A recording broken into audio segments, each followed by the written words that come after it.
All right, welcome back, everybody. We are on day 11 of us reading the Bible from beginning to end. Today, we're going to be reading Job 23 and 25.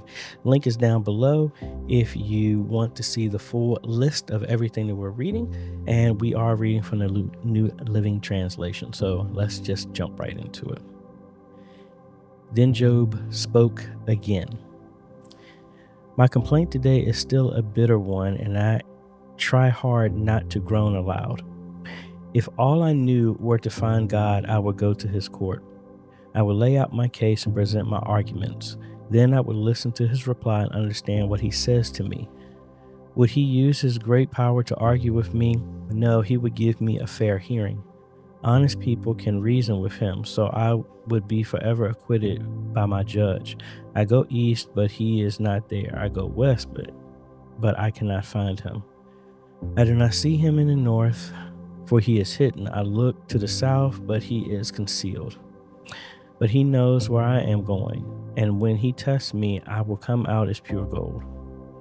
For I have stayed on God's path, I have followed his ways and not turned aside. I have not departed from his commands, but have treasured his words more than daily food. But once he has made his decision, who can change his mind? Whatever he wants to do, he does. So he will do to me whatever he has planned. He controls my destiny. No wonder I am so terrified in his presence. When I think of it, terror grips me. God has made me sick at heart. The Almighty has terrified me. Darkness is all around me. Thick, impenetrable darkness is everywhere. All right, now, chapter 24. Why doesn't the Almighty bring the wicked to judgment? Why must the godly wait for him in vain? Evil people steal land by moving the boundary marks. They steal livestock and put them in their own pastures. They take the orphan's donkey and demand the widow's ox as security for a loan. The poor are pushed off the path. The needy must hide together for safety. Like wild donkeys in the wilderness, the poor must spend all their time looking for food, searching even in the desert for food for their children. They harvest a field they do not own, and they glean in the vineyards of the wicked. All night they lie naked in the cold without clothing or covering. They are soaked by mountain showers, and they huddle against the rocks for want of a home. The wicked snatch a widow's child from her breast, taking the baby as security for a loan. The poor must go about naked without any clothing. They harvest food for others while they themselves are starving. They press out olive oil without being allowed to taste it. They tread in the winepress as they suffer from thirst. The groans of the dying rise from the city, and the wounded cry for help, yet God ignores their moans. Wicked people rebel against the light. They refuse to acknowledge its ways or stay in its paths. The murderer rises in the early dawn to kill the poor and needy. At night he is a thief. The adulterer awaits for the twilight, saying, "No one will see me then." He hides his face so no one will know him. Thieves break into houses at night and sleep in the daytime. They are not acquainted with the light. The black night is their morning.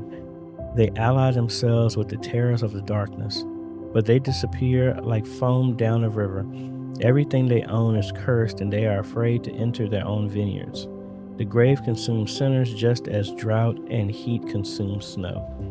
Their own mothers will forget them. Maggots will find them sweet to eat. No one will remember them. Wicked people are broken like a tree in the storm. They cheat the woman who has no son to help her. They refuse to help the needy widow. God in his power drags away the rich. They may rise high, but they have no assurance of life. They may be allowed to live in security, but God is always watching them. And though they are great now, in a moment they will be gone like all others, cut off like heads of grain. Can anyone claim otherwise? Who can prove me wrong?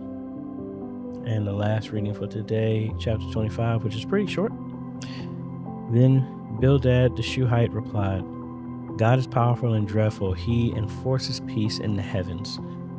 Who is able to count his heavenly army? Doesn't his light shine on all the earth?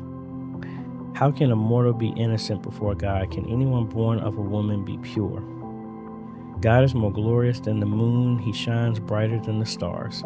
In comparison, people are maggots. We mortals are mere worms. And that is it for today's reading. Leave a comment down below. Let us know and encourage those who are reading along with you to go through the Bible in 1 year. Thanks for watching, and we will see y'all on the next video.